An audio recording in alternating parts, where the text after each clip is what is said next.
AITA for kicking my brother and his wife out of my house after they tried to redecorate my dead daughter's room without asking. I can't even believe I'm typing this right now because I'm still so angry that my hands are shaking. But here we go. For context, I, 38F, lost my daughter Lily in a car accident 2 years ago. She was only 14. It's still raw, and I can't imagine it ever not being. Anyone who's lost a child will tell you, it's not something you move on from. You just learn how to exist around the grief. Lily was my world. She was bright, creative, full of life. Everything you'd want in a child. Her room is the one place that still feels like she's there. I haven't touched it since the day she passed. It's exactly as she left it. Her posters on the walls, her art supplies scattered across the desk, her favorite hoodie hanging on the back of her chair. Everything. I can't bring myself to change it. Walking by her room gives me a strange sense of comfort, like I still have a piece of her here with me, even if it's just in the form of her things. Fast forward to a few months ago, my younger brother, Jake, 34M, and his new wife, Sarah, 29F, came to me with a problem. They had just had a huge, lavish wedding, which honestly I wasn't a fan of because they were already deep in debt, but that's their business, I guess. And surprise, surprise, they were struggling financially. They asked if they could stay with me for a bit while they saved up for their own place. Now, to be honest, I wasn't thrilled about the idea. I love my brother, but Sarah has always rubbed me the wrong way. She's the kind of person who always seems to have an opinion on everything, especially when no one's asking for it. Still, I agreed because, well, family, right? At first, it was fine. They moved into the guest room downstairs, and we all just coexisted. But after a few weeks, I noticed Sarah making little comments about Lily's room. Things like, don't you think it's time to let go? Or maybe it's unhealthy to keep a shrine like this. I'd brush it off and change the subject, but it bothered me. Who was she to tell me how to grieve my child? I've seen therapists. I know where I stand with my grief, and it's not her place to weigh in. My brother mostly kept quiet, but I could see her words starting to sink in with him. One day, she actually suggested I turn Lily's room into a guest room or an office to make the space more useful. I didn't respond. I didn't trust myself to. If looks could kill, though, I'm pretty sure Sarah wouldn't have survived that conversation. Still, I never thought they'd actually do anything about it. Then, last week happened. I had a long day at work, exhausting, stressful, the whole 9 yards.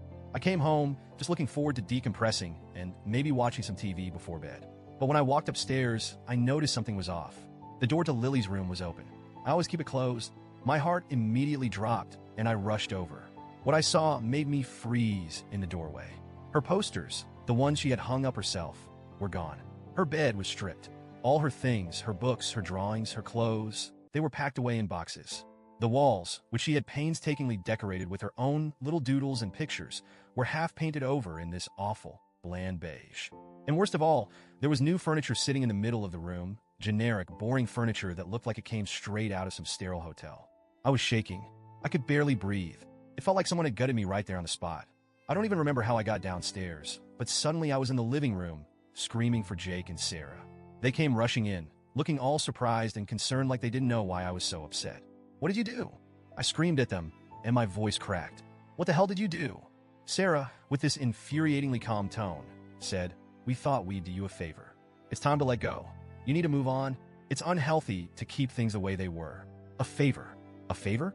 They had the audacity to think this was a favor? I completely lost it. I yelled. I cried. I told them to pack their things and get out of my house immediately. Jake tried to calm me down, saying they were just trying to help and that I needed to let go of the past to heal.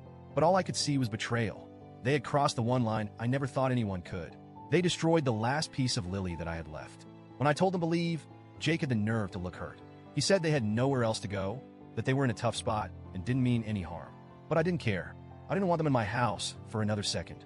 They packed up and left that night, but the fallout didn't stop there. Now my whole family is divided. My parents are furious with me, saying I overreacted and that Jake and Sarah were just trying to help me in their own way. They keep telling me that people grieve differently and that I'm being too harsh. They've even suggested that I apologize and let them move back in. I can't even wrap my head around that. They destroyed my daughter's room, my safe space, and I'm supposed to apologize? Jake has been texting me constantly, asking me to reconsider, saying they have nowhere else to go and that it's just a room. But it's not just a room. It's all I have left of Lily. I don't think I'm overreacting, but the way everyone's treating me has me second-guessing everything. Was I too harsh? Should I have handled it differently? So, Reddit, AITA for kicking them out and refusing to consider letting them back in after what they did,